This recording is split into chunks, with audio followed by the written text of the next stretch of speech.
নমস্কার, আমি সুজাতা। আমার চ্যানেলে আপনাদের সকলকে স্বাগত। আজ আমি আপনাদের সাথে ধোকলার রেসিপি শেয়ার করে দেখাবো। এখানে আমি 1 কাপ মতো বেসন নিয়েছি। এখানে আমি কিছু স্পাইসেস নিয়েছি, যেমন নুন, হলুদ ও লঙ্কা গুঁড়ো। এখানে খানিকটা জাগেরি পাউডার নিয়েছি। বেসনটা গোলার জন্য আমার জল লাগবে। আমি পরে একটা সিরা তৈরি করব, যেটাতে লাগবে কারি পাতা, সর্ষে এবং কাঁচা লঙ্কা। আমি একে একে বেসনের মধ্যে এই স্পাইসেসগুলো অ্যাড করব।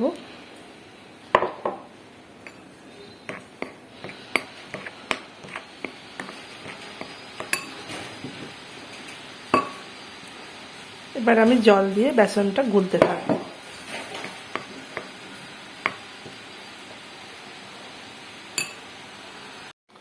দেখুন, এখানে আমি বেসনটা ভালো করে ফেটিয়ে নিয়েছি। এবার আমি এখান থেকে অল্প একটু জাগেরি পাউডার অ্যাড করব। খানিকটা আমার সিরা বানাতে লাগবে। এবং আমি একটা জিনিস দেখাতে ভুলে গেছিলাম, আমার বেকিং পাউডার এখানে টেবিল চামচের 1 টেবিল চামচ বেকিং পাউডার নিয়েছি। এই দুটো দিয়ে আমি একটু জল মিক্সড করে, অল্প একটু জল দিয়ে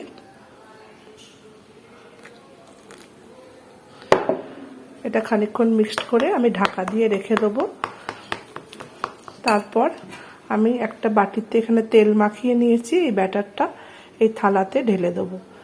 আগে খানিকক্ষণ এটা সেট হতে দেবো। আমি এটা মিক্সড করে নিয়ে মিনিট 10 রেখে দিয়ে তারপর এতে আমি ঢালবো।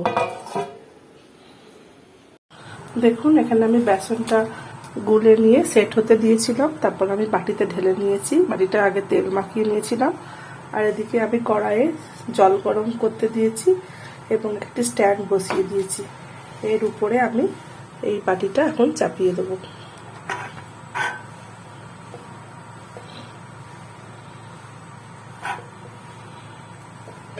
এটা আমি হাই ফ্লেমেই রাখবো এবং আমি ঢাকা দিয়ে দেবো। এটা আমি 10-15 মিনিট পরে এসে কাঠি দিয়ে চেক করে দেখব যে এটা আমার সেদ্ধ হয়েছে নাকি।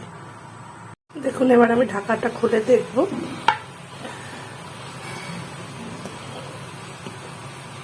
দেখুন, এখন আমার এটা লাগছে, মানে আরেকটু আমার হতে হবে। আরও আমি 5-10 মিনিট এটা ঢাকা দিয়ে রেখে দেবো। দেখুন, আমি এবার চেক করে দেখছি, আমার এটাতে আর লাগছে না, এটা আগেরটা। তো আমি গ্যাসটা বন্ধ করে দেবো। দেখুন, এখানে আমার ধোকলাগুলো একদম রেডি হয়ে গেছে। আমি বাটিটা থেকে কেটে কেটে নিয়ে একটা থালায় রেখেছি। এবার আমি একটা চিনির সিরা তৈরি করব।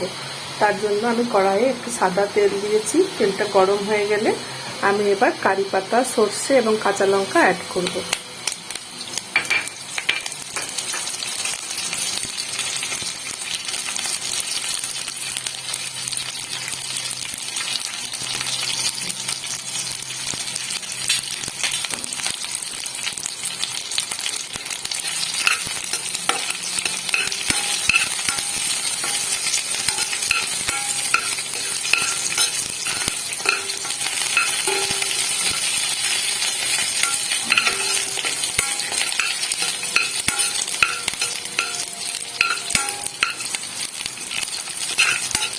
এটাকে একটু ভালো করে ভাজা ভাজা করে নেব।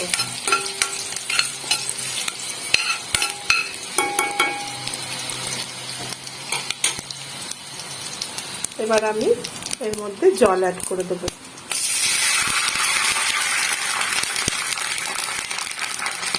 এরপর আমি এখানে জাগেরি পাউডার দিয়ে দেবো।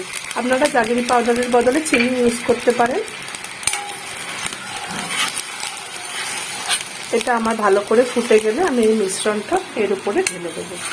তাহলেই আমার ধোকলার ডিশ রেডি হয়ে যাবে।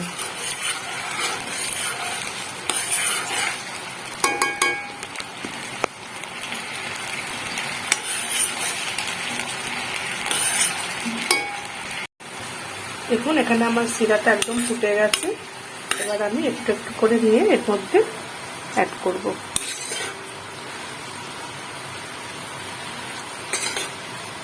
সব কটাতে যাতে সমানভাবে পড়ে এটা আপনারা লক্ষ্য রাখবেন।